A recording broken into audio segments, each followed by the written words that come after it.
The command deck of the Cryonian warship gleamed with victory. Admiral Kressler stood before the main viewing screen, watching as the last city on Velen Prime burned below. Another world had fallen to the Empire. Another species had learned to kneel. Clean conquest.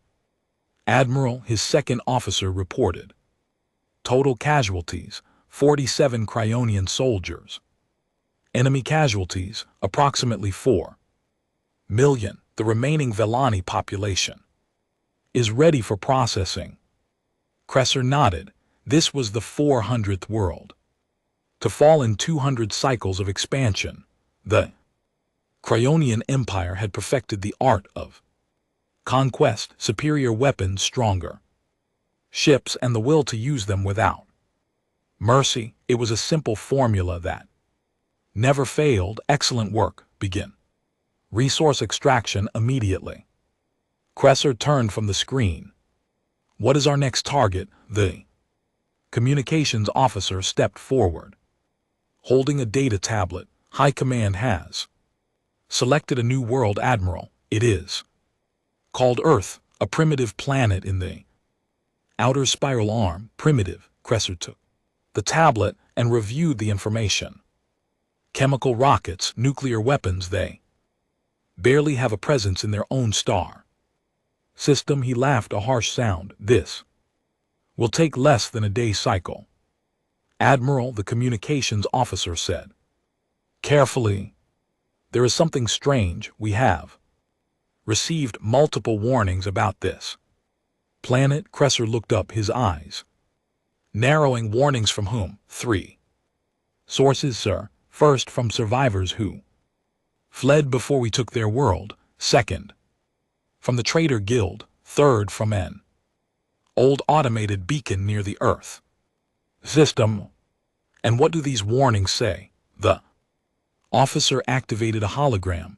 A recorded message appeared. It was a Velani captain, his face covered in blood and ash. Do not go to Earth, please. Whoever hears this, it is a trap. The humans are not what they seem. We tried to raid their system for resources. Only one of our ships returned. Do not go to Earth. Another message replaced it. This one came from a Trader Guild representative. To all species, Earth is marked as a protected zone by Guild authority. We strongly advise against military action. In this system, the humans have demonstrated unusual defensive capabilities. Consider this a formal warning. The third message was oldest. It came from a beacon that drifted in space near Earth's solar system. The message was simple and direct. Warning to all aggressive species.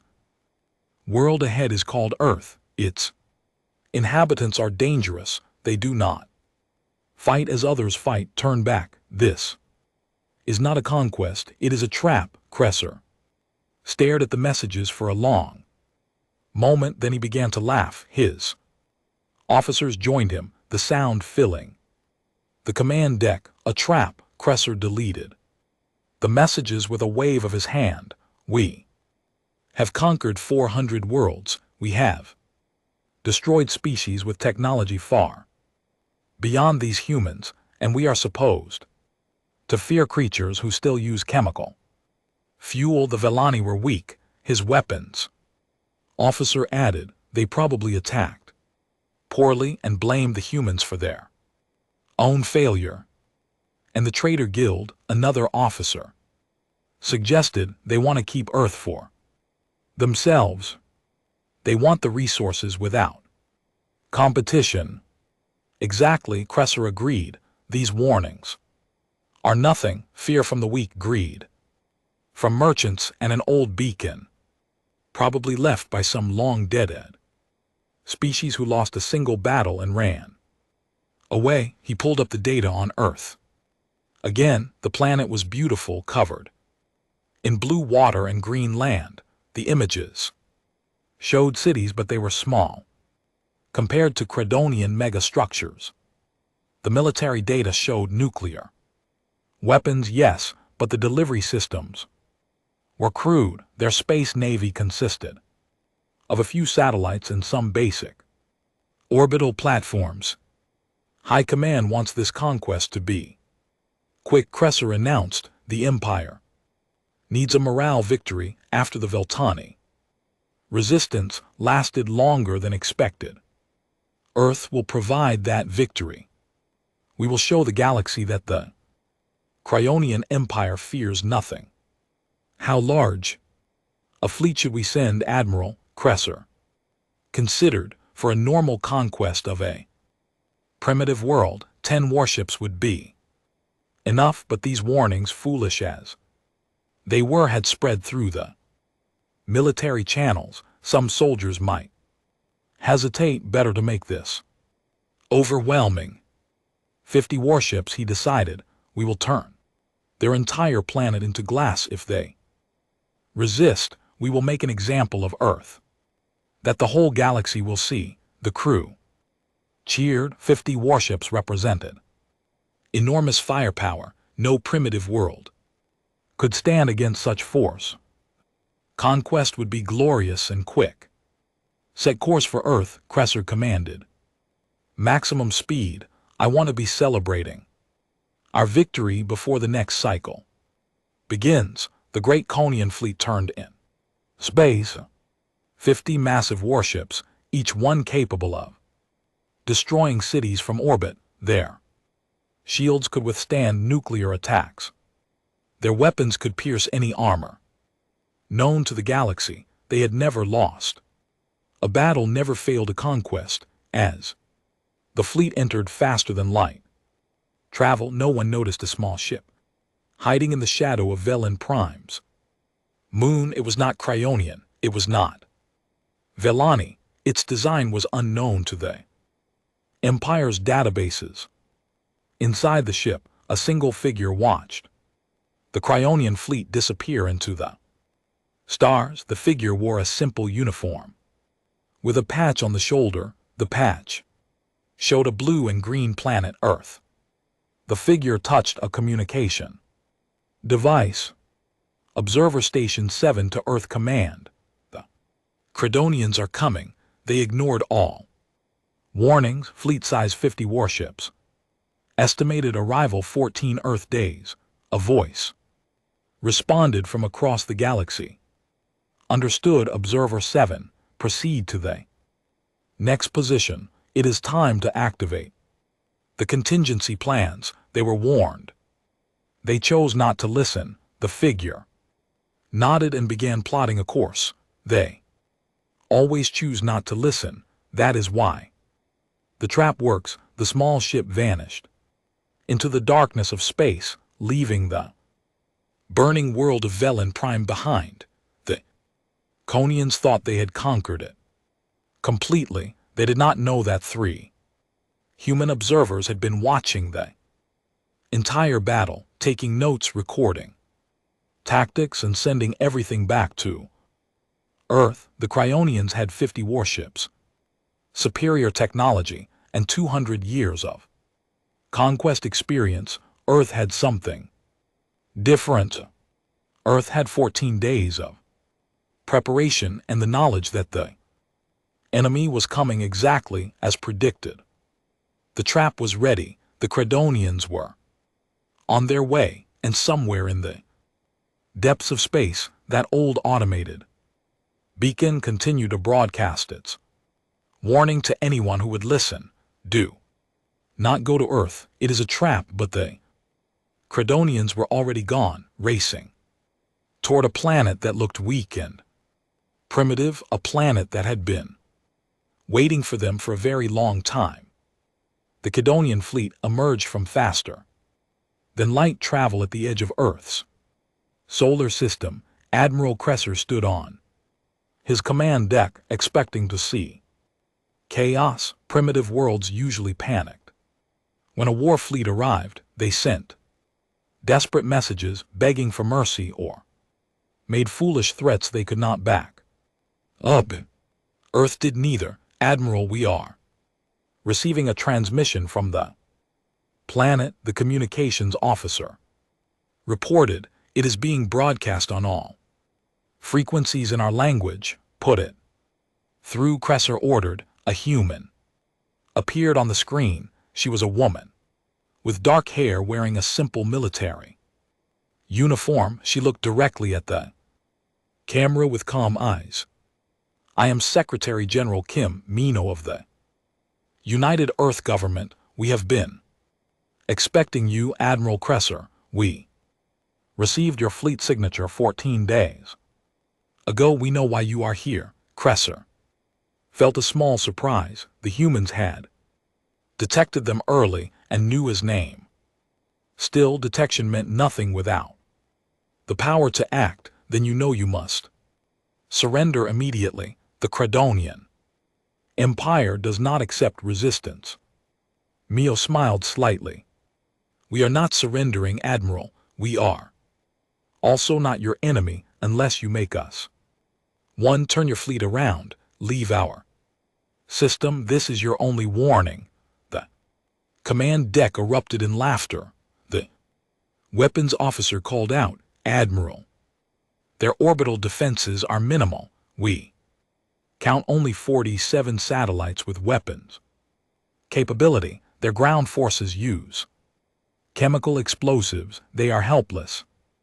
You have 1 hour to begin surrender procedures, Cresser told the human woman. After that, we will demonstrate our power. Minso and LT Unk and GT's expression did not change. Then we will see you on the ground, Admiral. We hope you brought warm clothes. The transmission ended. Cresser frowned at the strange comment, but pushed it aside.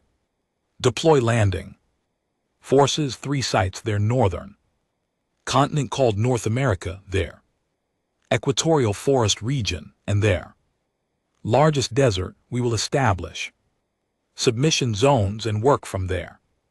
The Conian dropships launched. Each carried 50 soldiers in full combat armor. Their shields could stop bullets and small explosives. Their weapons could cut through steel. They had conquered hundreds of worlds with these same soldiers and tactics. The first landing party touched down in the far north of a territory called Canada.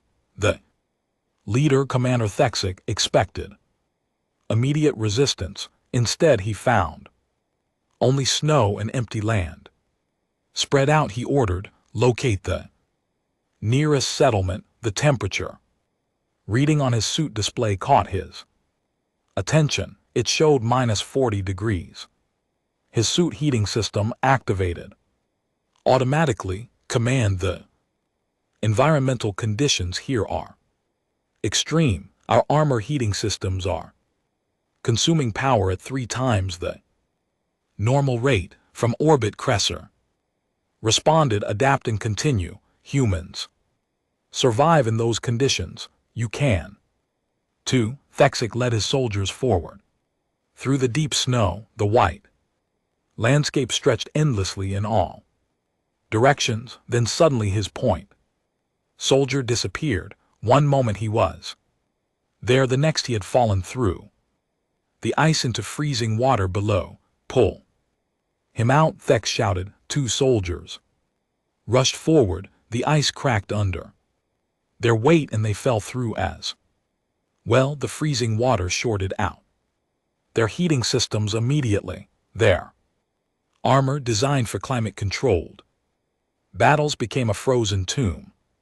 Then the humans attacked. They came on small, fast vehicles, moving across the snow with impossible speed. They wore thick white clothing that blended with the landscape. They fired simple bullets, aiming not at Credonian shields but at the heating units on the back of each armor suit. They are targeting our environmental systems. Thex realized, without heat the armor would freeze. The soldiers would die not from human weapons but from the cold itself. He tried to call for extraction, but human jamming signals blocked his communication. His last thought before The cold took him was that the humans had not tried to fight the Cryonian technology. They had used the planet itself as a weapon. The second landing party descended into the Amazon rainforest. Commander Vixal was confident his thermal scanners could detect any warm body. The thick plant life would provide no cover against Credonian technology. But the moment his soldiers entered the forest, the plant themselves seemed to fight back. Thick vines tangled their weapons, insects swarmed over their armor, finding gaps and seals. The air was so hot and humid that their cooling system struggled. Thermal contacts everywhere. A soldier shouted, "I count hundreds, no thousands." But the contacts were not all human. The scanners picked up every animal, every bird, every warm-blooded creature in the jungle. The humans had somehow learned to mask themselves among the natural heat signatures. Soldiers began disappearing. One moment a Cryonian warrior was there, the next he was gone, pulled into the thick undergrowth by unseen hands. The remaining soldiers fired wildly, hitting trees and animals, but never finding the enemy. Vixal heard sounds around him, human voices speaking in their language. They were not shouting or making threats. They were laughing. The jungle was their home, and the Cryonians were clumsy invaders. When the reinforcements arrived hours later, they found only empty armor and weapons scattered through the forest. The soldiers had vanished completely. The third landing party had better luck initially. Commander Drix brought his troops down in the Sahara Desert, finding open ground and clear sight lines, no hiding places for primitive humans here. His soldiers established a perimeter and began setting up shield generators. The heat was intense, but Credonians had fought in hot environments before. They would adapt, but as the day continued, the temperature climbed higher, 50 degrees, 60 degrees. The sand itself became hot enough to damage equipment. The shield generators consumed enormous power, trying to cool the protected area. Then the sandstorm hit. It came suddenly, a massive wall of wind and sand that blocked all visibility. The Cryonian soldiers had shields against weapons, but sand was not a weapon. It was everywhere, getting into joints and seals, scratching optical equipment and filling the air with particles that confused scanners. In the chaos of the storm, humans attacked. They came on vehicles with huge wheels designed for sand.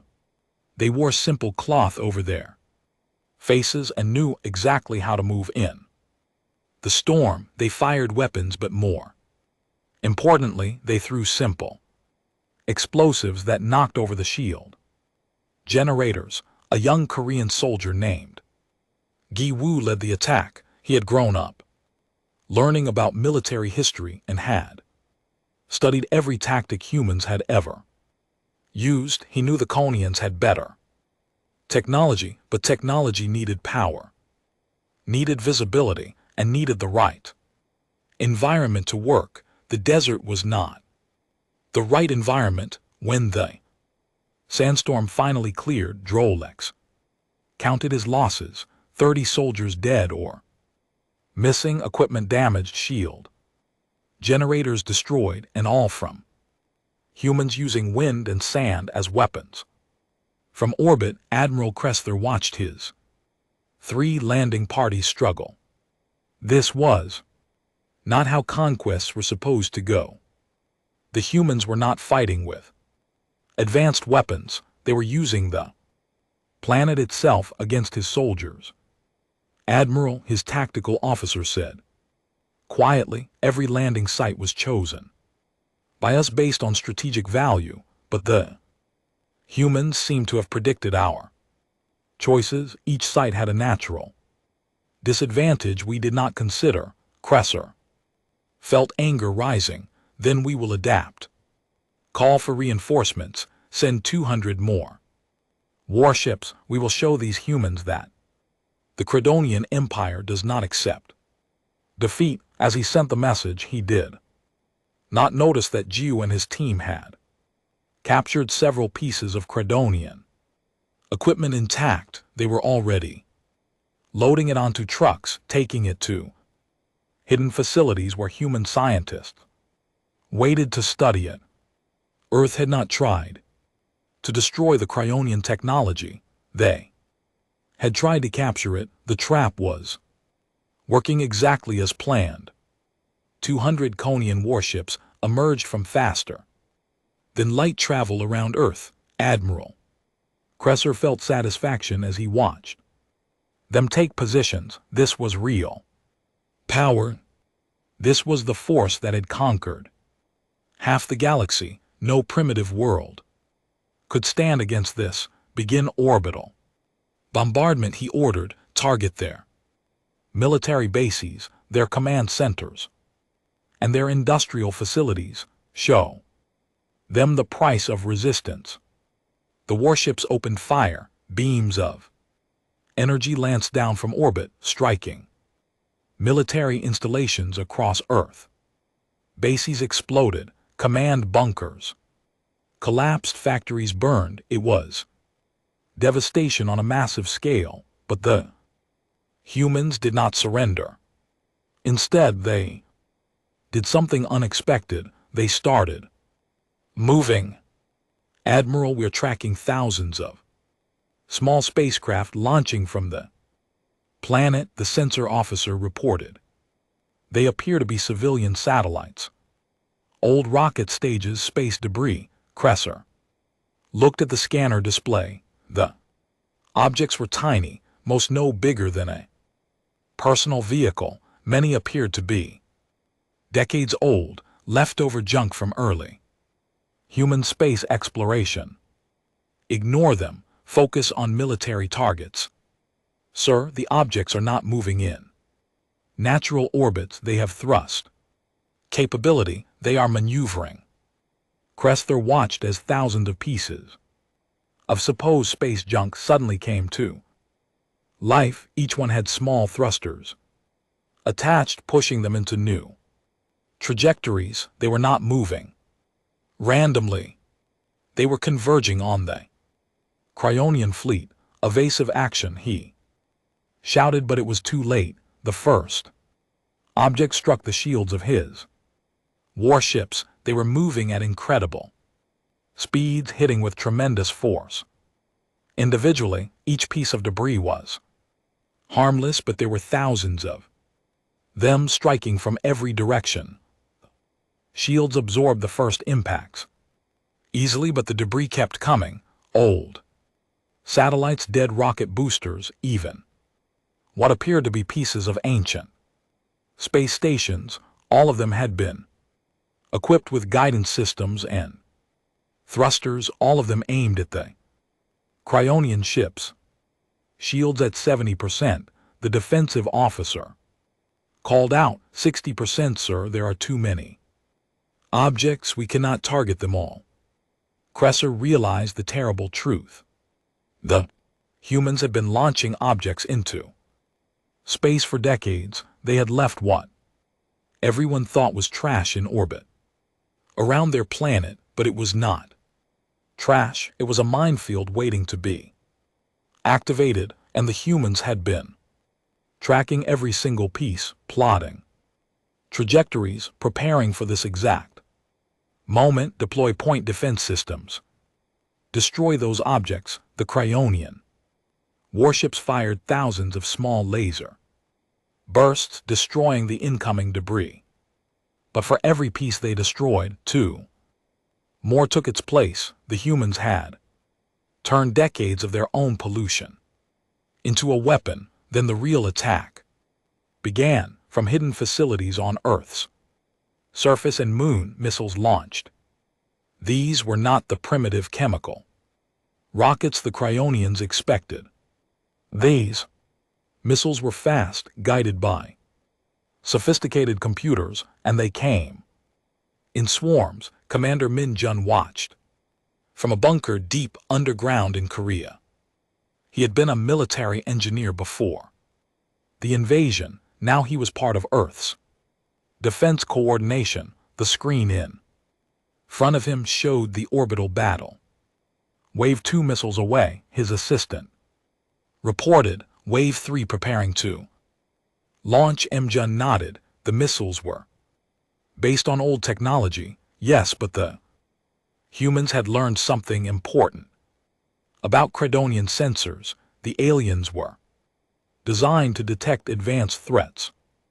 Their computers automatically prioritize targets based on technological signatures, but Earth's older, simpler weapons did not register as high threats. By the time the Cryonian computers realized the danger, the missiles were already too close to stop. Targets hit on ships 712 and 23. The tactical officer announced shield penetration confirmed. Hull damage to all 3 vessels. Cresser could not believe what he was seeing. His fleet was losing to weapons that should have been obsolete. How are they penetrating our shields? His science officer provided the answer. Admiral, their missiles are not using advanced warheads. They are using simple nuclear explosives combined with kinetic impact. Our shields are calibrated to stop energy weapons and advance plasma charges. These primitive explosives use a different energy signature. Our shields are not as effective against them. It was another trap. The Cryonians had designed their defenses to stop advanced weapons. The humans had attacked with simple ones. On Earth's surface, the ground war continued. Cryonian soldiers had learned from their first defeats. They wore environment suits now, protected against heat and cold. They moved in larger groups with better coordination, but the humans adapted too. In the cities they used the buildings themselves as weapons. Booby traps filled empty structures. Ambushes came from underground tunnels. Snipers fired from windows and disappeared before return fire could target them. Korean soldier Jiu had become famous among the resistance fighters. He led a unit that specialized in urban combat. His tactics were simple: never fight the Cryonians directly, always attack and retreat, always use the environment. They have better armor than us, he told his troops. Better weapons, better technology, so we do not fight them on their terms, we make them fight on ours. This is our planet. Every street, every building, every sewer tunnel is a weapon. If we use it correctly. His unit attacked a Cryonian patrol in Seoul. They collapsed a building to block the aliens' path, forcing them into a narrow street. Then they opened fire hydrants, flooding the street with water. The Cryonian sensors could not work properly in the water. Their footing became unstable. And while they struggled, Jiu and LT Unk and GTS soldiers hit them with simple bullets aimed at joint seals and equipment ports in space. The battle continued. Cresser had lost 30% of his fleet.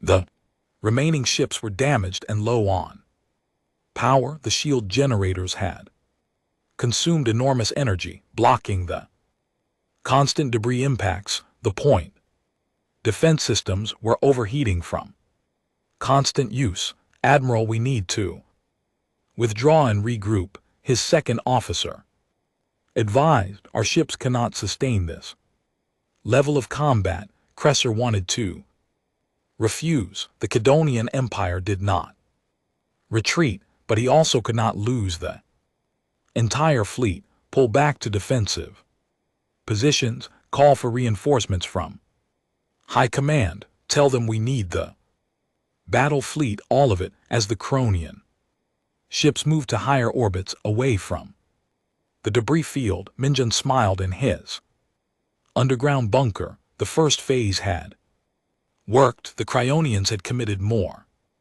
forces exactly as predicted. Now Earth knew their tactics, their weaknesses, and their technology even better. How long until they bring in more ships? His assistant asked. 2 weeks, maybe 3, Mjun answered. That gives us time to prepare the next phase. What if they bring their entire battle fleet?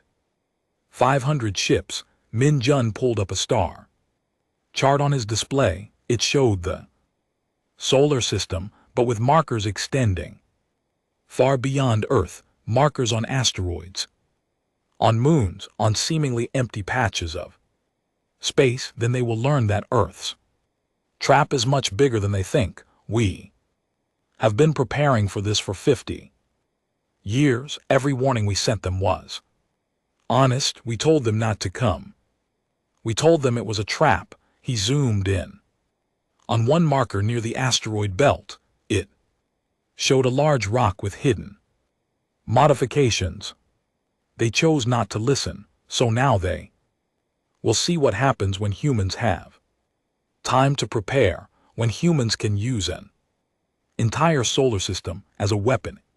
Orbit. Admiral Kressler looked down at Earth. The blue planet seemed so peaceful from this distance, so innocent. How could something that looks so beautiful be so deadly? His communications officer interrupted his thoughts. Admiral, High Command is responding to our request. Supreme Commander Vexaler is coming personally with the battle fleet, 500 warships. He says he will not leave until Earth is conquered or destroyed. Kressler should have felt relief. Instead, he felt a strange worry. The humans had been ready for 50 ships. They had been ready for 200 ships. What if they were ready for 500 too?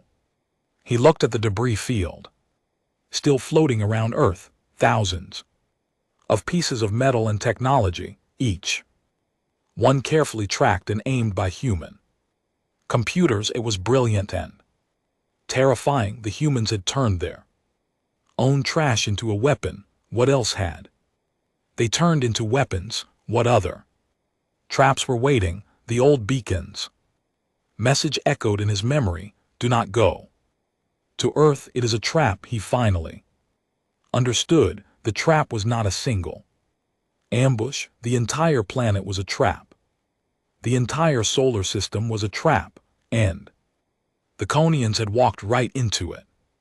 Supreme Commander Vexaler stood on the bridge of his flagship, the largest warship in the Cronian fleet. Behind him, 499 other warships moved in perfect formation. This was the entire battle fleet, the force that had never lost a major engagement in 200 years. This is embarrassing, Vexaler said coldly. Admiral Kressler, you have failed to conquer a primitive world with 250 ships. Explain. Kressler appeared on the communication screen looking tired. Supreme Commander, the humans are not fighting as other species fight. They use unconventional tactics. They use their environment. They use weapons we were not designed to defend against. Excuses, Vexaler snapped. I see a primitive planet with outdated technology. You see insurmountable challenges. This is why I lead the battle fleet and you do not. He turned to his officers. Prepare for full planetary assault. We will bombard their cities from orbit until they surrender. If they do not surrender, we will destroy their entire civilization. The galaxy will remember what happens to those who resist the Empire. Supreme Commander, the communications officer interrupted. We are receiving a Transmission from Earth, they are. Requesting a parley, Vexeller laughed. Now they want to talk after killing thousands of our soldiers. Very well. Let us hear what these humans have to say before we destroy them. The screen changed to show a Korean woman in a diplomatic uniform. She had calm eyes and a slight smile. I am Ambassador Park Hein, representing the United Earth Government. Thank you for accepting our communication request, Supreme Commander. Vexler. Vexar was surprised she knew his name. You have killed many Credonian soldiers. Ambassador, you have destroyed our ships.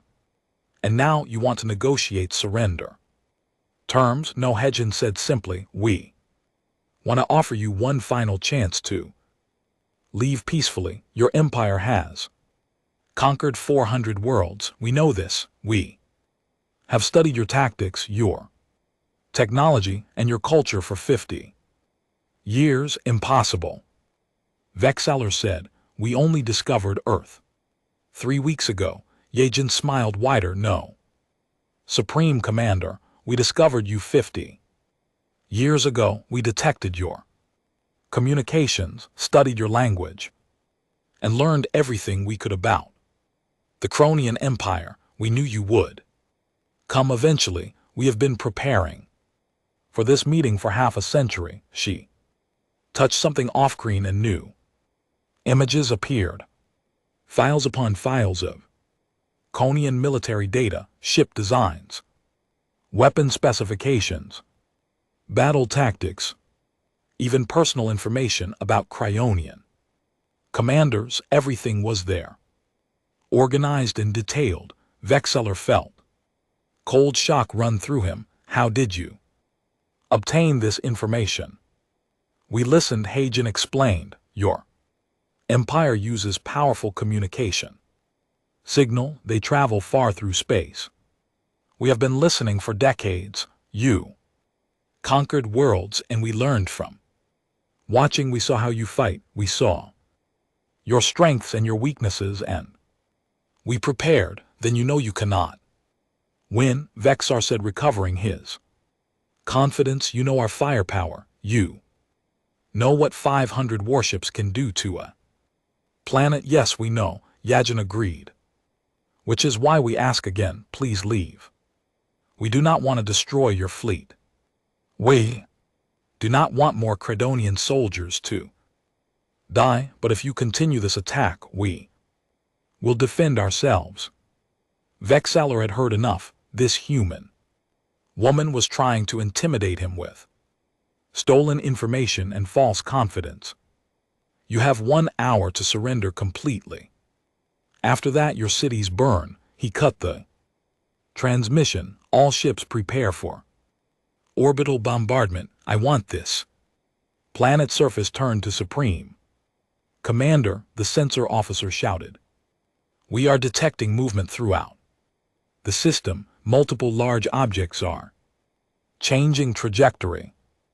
Vexar looked at the tactical display. All across the solar system, asteroids were moving, not drifting in their natural orbits, but actively moving with purpose. Small thrusters attached to each rock guided them on new paths. How many? He demanded. 47 asteroids, sir. All moving toward our fleet position. Estimated impact time 20 minutes. Vexeller studied the display. The asteroids were large, each one several kilometers across. If they struck his ships at current speeds, the damage would be catastrophic. Destroy them. All ships. Target those asteroids and blast them to dust. The Cryonian battle fleet opened fire. Energy beams lanced through space, striking the approaching asteroids. Rock exploded into fragments. Entire asteroids shattered under the concentrated firepower, but destroying them revealed another problem. The explosion of each asteroid created thousands of smaller fragments, all still traveling toward the fleet.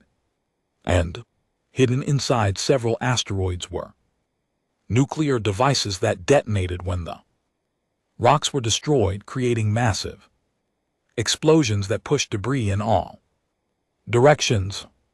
Shields to maximum. Vexar ordered. Point. Defense. Destroy all fragments. Battle fleet's defensive systems activated, firing thousands of shots per second. Most of the debris was destroyed, but some got through. Fragments struck shields, draining power. The fleet was forced to maneuver, breaking their perfect formation, and while the Cryonians were distracted, Earth's real attack began. From hidden facilities on Earth, the Moon and Mars, thousands of spacecraft launched. These were not the old satellites from before. These were proper military spacecraft built secret underground factories over decades. Commander Sujin sat in the cockpit of her fighter. She was a pilot, trained specifically for this moment. Around her, thousands of other human pilots did the same, all wings. This is Flight Leader Sujin. Remember your training. The enemy is powerful, but we are many. We are fast, and we know this system better than they do. For Earth, thousands of voices responded. The human spacecraft swarmed the Credonian fleet like insects, attacking a giant. They were small and fast, moving in unpredictable patterns. The Cryonian targeting computers, designed to track large capital ships, struggled to lock onto so many small targets. Sujin dove her fighter through enemy fire, releasing a missile at close range. It struck a Cryonian warship generator, overloading it. The ship's shields flickered and died immediately.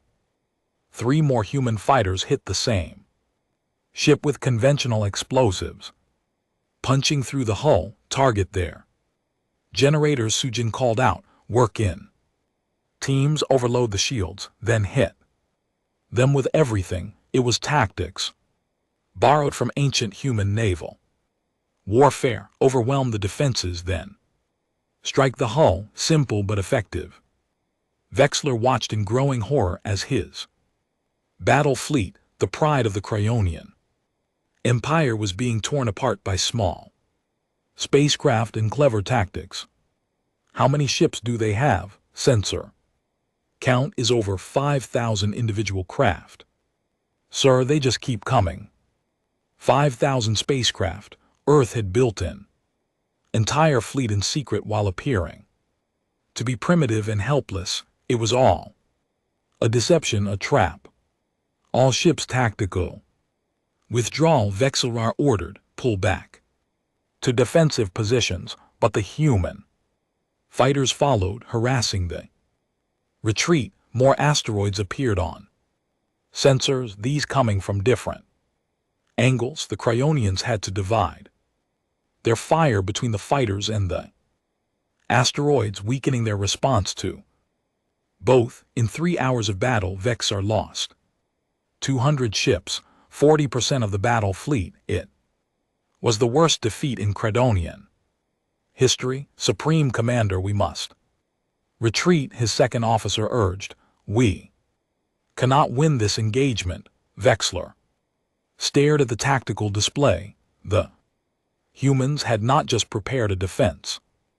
They had prepared an entire system-wide trap. The asteroids, the debris field, the hidden spacecraft, everything was part of a plan 50 years in the making. Retreat, he finally ordered. Full withdrawal from the system. As the remaining Credonian ships fled, Hyan's face appeared on every ship's communication screen. She looked sad, not triumphant. You were warned, Supreme Commander. The Velani warned you. The Traitor Guild warned you. The Ancient Beacon warned you. We tried to tell you peacefully. Earth is not your enemy. Conquest is your enemy. Violence is your enemy. We hope you learn this lesson before more of your people die. Vexalar wanted to rage, to threaten, to promise revenge, but the words would not come. He had brought 500 warships in. 300 were destroyed or damaged. Humans had used science, planning, and their entire solar system as a weapon. And they had won. As the fleet limped back toward Credonian space, Vexalar received multiple reports, other species across the galaxy had watched the battle. They had seen the mighty Credonian battle. Fleet defeated by a primitive world. Rebellions were starting on conquered planets, supply lines were being cut. The Empire was in chaos. Earth had not just defeated the Cryonians in battle, they had defeated the idea that the Empire was unbeatable. In her office on Earth, Hijin turned off the communication screen. Commander Min Jun entered. The fleet is retreating. We won. No, Hijin corrected gently. We survived. Winning comes next, and it will not be with weapons. The Credonian High Command Chamber was silent as Supreme Commander Vexalar stood before the Council of 5 Supreme Leaders. These 5 ancient Cryonians had ruled the Empire for 3 generations. They had overseen the conquest of 400 worlds. And now, for the first time in 2 centuries, they faced a major defeat. 300 ships lost, High Leader Zoral said. Quietly, 300 against a primitive world that uses chemical rockets and nuclear weapons. Explain this, Vexar. Vexar stood straight, refusing to show weakness. The humans were not primitive. High Leader, they only appeared that way. They prepared for our arrival for 50 years. They studied us, learned our weaknesses, and built weapons specifically designed to exploit them. Then you were outsmarted by a lesser species, another High Leader stated. You are aware this makes you a liability to the Empire. Execute me if you wish, Vexar replied. But killing me will not solve the larger problem. Earth has shared their tactical data with the entire galaxy. 28 of our subject worlds have already begun rebellions using Earth's tactics. Our supply lines are collapsing. The Empire is in crisis. The High Leaders looked at each other. They knew he was correct. The defeat at Earth had done more than cost ships. It had cost something far more valuable. The fear that held the Empire together. Species that once cowed now resisted. The illusion of Cryonian invincibility was broken. What do you recommend? Zoral asked. We must commit all remaining forces to Earth, Vexalar said. We must crush them completely as an example to others, show the galaxy that resistance leads only to destruction. Before the High Leaders could respond, every screen in the chamber activated. Simultaneously, a human face appeared. It was a Korean man, older, wearing glasses and a simple uniform. Greetings, Credonian High Command, the man said in perfect Credonian language. I am Dr. Kang San-ho, Chief Scientist of the Earth Defense Initiative. I apologize for interrupting, but I have an important message for you and for the entire galaxy. This is a secured channel, Zoral shouted. How did you access it? You have been listening to Earth's communications for decades. Sang-ho explained. We have been listening to yours for just as long. Your security encryption is sophisticated, but we had 50 years to study it. Now please listen. This message is being broadcast to every species in the galaxy. We want everyone to hear what we have to say. The screen split now. It showed not just Sang-ho but multiple images, footage from Earth, tactical data on Cryonian weaknesses, information about their military structure, everything was there, organized and clear. For 200 years, the Credonian Empire has conquered and enslaved species across the galaxy. Sung Ho continued. They succeeded because they had superior technology and because their victims were isolated, unable to share information or coordinate resistance. Today, Earth changes that.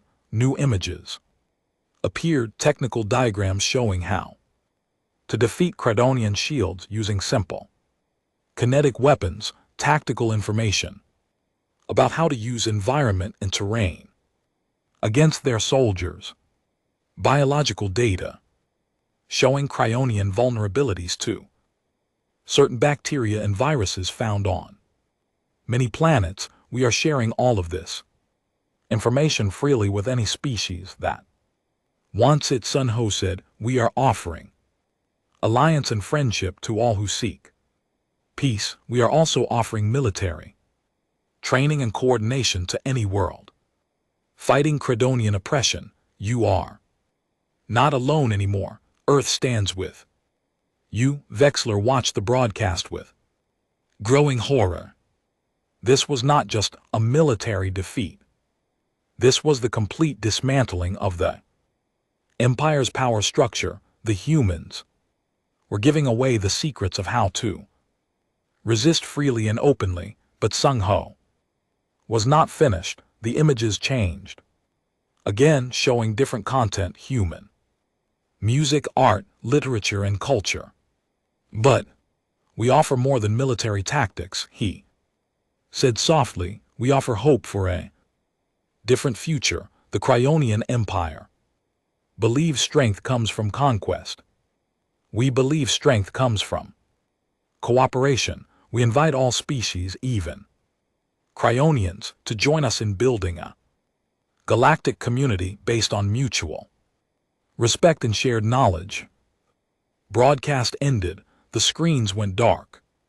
The high command chamber was silent. Then the reports began flooding in. 30 more worlds had declared independence. The Trader Guild had officially recognized Earth as a protected species and cut off trade with the Cronian Empire. 3 Credonian colony worlds had requested to open peaceful negotiations with Earth. The Empire was collapsing, not from military conquest, but from the loss of fear and the gain of hope. Zorro stood slowly. Vexler, you are here. Ordered to take the remaining fleet and destroy Earth. Use any means necessary. If we cannot have that planet, no one will. But Vexar was no longer listening to the High Leader. He was thinking about something the human ambassador had said during their parley. She had offered him something, a choice. His communication device vibrated. An encrypted message appeared. It was from Earth, from Ambassador Hai Jin. Supreme Commander, you are a military genius who has been forced to serve an evil cause. You know the Empire is finished. You can go down with it, or you can help us build something better. We do not want to destroy the Cryonian people. We want to free them from tyranny, just as we want to free all species. We offer you sanctuary, protection, and a chance to make amends. We offer you a choice. Please choose wisely. Vexler looked at the High Leaders, 5 old Cryonians who cared only for power and control, who would order the deaths of billions to maintain their grip on the galaxy, who had sent him and thousands of soldiers to die rather than admit weakness. He thought about Earth, about humans who had prepared for 50 years, not with hatred but with hope, who had built weapons to defend themselves, but offered peace first, who had defeated him not by destroying his fleet but by offering his victims freedom. He made his choice. No, Vexar said simply. The High Leaders stared at Him, what did you say? I said, no, I will not attack Earth again. I will not murder billions for your pride. The humans were right about everything. They told us not to come. They told us it was a trap, but the trap was not military. The trap was moral, and I am done being part of your empire's evil. He pulled out a data device and held it up. This contains evidence of war crimes committed by this high command, civilian massacres, biological weapons used on defenseless populations, entire species enslaved or destroyed. I have been gathering this evidence for years, waiting for the right moment. That moment is now. Guards, Zorro shouted, arrest him, but the guards did not move. They stood at their posts looking uncertain. They had also heard the human broadcast. They had also seen species across the galaxy rising up with hope instead of cowering in fear. Vexar walked out of the chamber. No one stopped him. He went to his private shuttle and set course for Earth, carrying with him the evidence that would help dismantle the High Command. Forever, 3 years later, the Galactic Council met for the first time. Representatives from 200 species gathered in a massive space station, built jointly by dozens of civilizations. The Credonian Empire had collapsed into civil war shortly after Vexar's defection. The high leaders were arrested and faced trial for their crimes. Ambassador Park Jiwon stood at the podium. She was Jiwon LT Unk and GT's sister, now representing Earth in galactic politics. The chamber was full of species that had once been enemies, now trying to build something new together. Today, we establish a new principle for our galaxy, Jiwon said in the common language that was being adopted across space. No species has the right to conquer another. All have the right to exist freely and develop their own paths. This council will mediate disputes, facilitate trade and cooperation, and defend any member from aggression. The representatives voted. The motion passed unanimously. The Galactic Council was born with Earth as one of its founding members. Later, Jiwon met with Vexeller in a private room. The former Cryonian commander now served as a consultant, helping the Council understand former Empire military structures and assisting with peaceful transitions on former Cryonian worlds. Do you regret your choice? Jiwon asked him. Vexeller thought for a moment. I regret the lives lost in service to an evil empire. I regret the pain I caused. But no, I do not regret choosing to help Earth build something better. You showed me that strength does not come from conquest. Real strength comes from knowing when to change. Outside the station near the edge of Earth's solar system, the old automated beacon still floated in space. Human engineers had updated its message. Now it read, warning to all species. The system ahead is called Earth. Its inhabitants are neither aggressive nor passive. They are protective of their home and welcoming to peaceful visitors. Approach with respect, not conquest. Approach with open hands, not weapons. We are not a trap for those who come in peace. We are only a trap for those who bring war. Choose wisely. The message broadcast on all frequencies, a beacon of hope in a galaxy that was slowly learning the difference between power and wisdom. Earth had survived not by being the strongest, but by being the smartest, by preparing not just for war, but for the peace that could follow. The Credonians had been warned not to go to Earth. They had ignored the warnings, and in doing so, they had walked into a trap that freed the galaxy from their tyranny and showed everyone a better way. Forward, the trap had worked perfectly. Not because it destroyed an enemy, but because it offered everyone, even the enemy, a chance to be better.